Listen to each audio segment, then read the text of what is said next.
이스라엘은 하나님의 거듭되는 경고에도 불구하고 돌이켜 하나님을 찾기보다는 헛된 자기 확신에 빠져서 안일하게도 회개하지 않았습니다.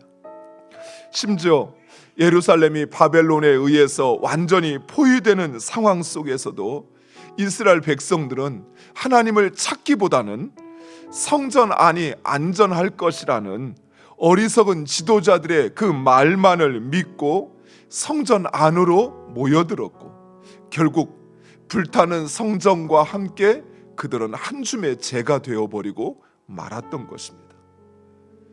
사랑하는 성도 여러분, 우리 하나님은 말씀하신 것을 반드시 성취하시고 이루시는 하나님이십니다. 물론 하나님의 말씀은 때로는 우리의 마음을 아프게 합니다.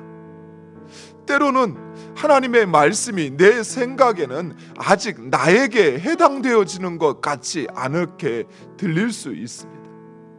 그러나 우리는 하나님의 경고를 결코 허투루 가벼이 들어서는 아니 됩니다. 예루살렘 멸망 직전 하나님께서 하신 경고는 오늘날 우리들에게도 유효합니다. 왜냐하면 하나님은 여전히 이 모든 나라와 역사의 주인이시기 때문입니다. 사랑과 공의의 하나님은 그 당시에도 그랬고 지금도 사랑과 공의로 이 세상을 다스리십니다. 그리고 당시 이스라엘 사회 가운데 만연하였던 우상 숭배와 위선적인 신앙생활, 그리고 세상과의 타협, 영적 생명력의 상실과 같은 문제가 여전히 우리에게도 존재하기 때문입니다. 우리는 하나님을 사랑한다라고 수없이 찬양하고 외칩니다. 그러나 우리는 또한 우리의 그 마음이 하나님 아닌 다른 것으로 향하는 것을 보게 됩니다. 하나님을 예배한다 하지만 그러나 정작 내 마음이 하나님을 예배하기보다는 오히려 자기 자신에게 향하여 있는 것을 보게 됩니다. 하나님의 질서를 따라 살기보다는 이미 세상에 너무 많이 물들어 버렸고 세상과 타협해버린 우리 자신을 봅니다. 우리의 영적 생명력이 세상을 변화시키기보다는 오히려 세상에 지적질 당하고 있는 이 현실 또한 우리는 목도하고 있습니다. 지혜로운 사람들은 빨리 깨닫고 돌이키는 것입니다. 그러나 그 하나님의 심판 중에도 우리가 절망하지 말 것은 하나님은 반드시 우리를 다시 살리실 것입니다. 그래서 우리는 결코 기도하는 것을 멈추거나 포기해서는 안 됩니다. 우리 하나님은 긍휼하신 하나님이십니다. 그래서 그 심판 가운데서도 하나님은 긍휼을 잊지 않으시고 베푸시는 것입니다.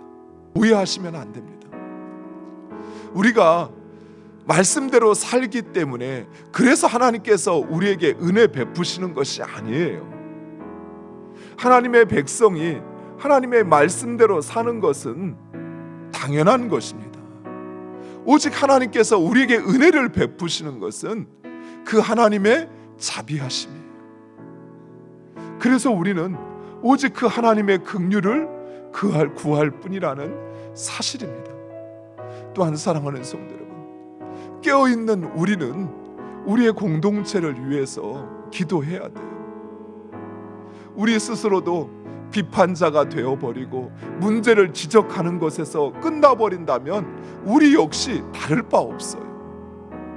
사랑하는 성도 여러분, 하나님은 진노 중에도 우리의 기도를 들으십니다. 우리가 진심으로 그 하나님 앞에 엎드려 회개하고 하나님의 긍휼을 구한다면 하나님은 우리의 기도를 들으시고 그리고 그 하나님의 심판을 가벼이 하실 것입니다. 또한 우리를 다시 살리시어서 그 짐을 쌓아 떠나라 했던 그 땅으로 우리를 돌아오게 하실 것입니다. 다시 우리를 회복시켜 주실 것입니다.